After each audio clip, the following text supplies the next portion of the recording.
Hi guys, welcome to 25 years of Gayathri കൊള്ളൂത്ത്. അത് കേൾക്കുമ്പോൾ തന്നെ എന്താ ഒരു രസം അല്ലേ? വലിയ രസമൊന്നുമില്ല, പ്രായം കൂടി വരിക, ടെൻഷൻ അടിക്കുന്നുണ്ട്.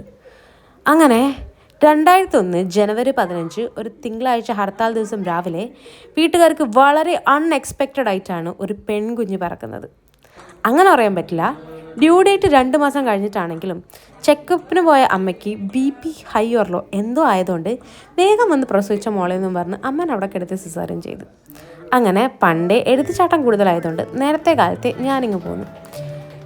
അങ്ങനെ 25 വർഷം ഇന്നേക്ക് തികയാണ്. ഇന്നേക്കല്ല, ജനുവരി 15 അങ്ങനെ കേക്ക് കട്ടേണ്ട, ഒന്നും ചെയ്യേണ്ട, ബിക്കോസ് പ്രായമായി വരുന്ന ടെൻഷൻ എന്തിനാ നാട്ടുകാരെ അറിയിക്കുന്നത് വിചാരിച്ച് ഞാൻ മിണ്ടാണ്ട് നിൽക്കുമായിരുന്നു. അങ്ങനെ ഷൂട്ടിന് പോയപ്പം അവിടുന്ന് ഒരു സർപ്രൈസ് കേക്ക് കട്ടിങ്. സർപ്രൈസ് ആണല്ലോ, ഐ എൻജോയ്ഡ് ഇറ്റ്. അത് കഴിഞ്ഞ് വീട്ടുകാരുടെ കൂടെ വെറുതെ ഡിന്നറിന് പോയപ്പം അവിടെ പാട്ടൊക്കെ പാടി കേക്കൊക്കെ കത്തിച്ച് അവിടെ നിന്ന് ഒരു കേക്ക് കട്ടി. And if social anxiety had a face, അതായിരുന്നു നിങ്ങൾ നേരത്തെ കണ്ടത്. ഇറങ്ങി ഓടിയാലും പലതവണ ഞാൻ ആലോചിച്ചു. ബിക്കോസ് ആ റെസ്റ്റോറൻറ്റിൽ നിന്ന് പകുതി മുക്കാൽ ആൾക്കാരും എന്നെ വന്ന് ഹാപ്പി ബർത്ത്ഡേ വിഷ് ചെയ്തു, ആരൊക്കെയോ പാടുന്നു. ആൻഡ് ഐ വാസ് ലൈക്ക്, ഈശ്വര എന്താ നടക്കുന്നത്? എന്തിനാണ് ഈ പ്രായം അന്ന് നാട്ടുകാരെ മൊത്തം ഇവരെ അറിയിച്ചെന്ന് എനിക്ക് ഇതുവരെ മനസ്സിലായിട്ടില്ല. പിന്നെ ഞാൻ ഇങ്ങ് പോന്നു.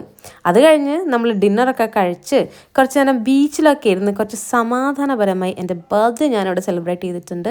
അങ്ങനെ 25 ഇയേഴ്സ് ഞാൻ നന്നായി ആഘോഷിച്ചു. ഗിഫ്റ്റ്സിൻ്റെ വീഡിയോയും ബാക്കി വീഡിയോയുമായി അടുത്ത വീഡിയോ കാണാം.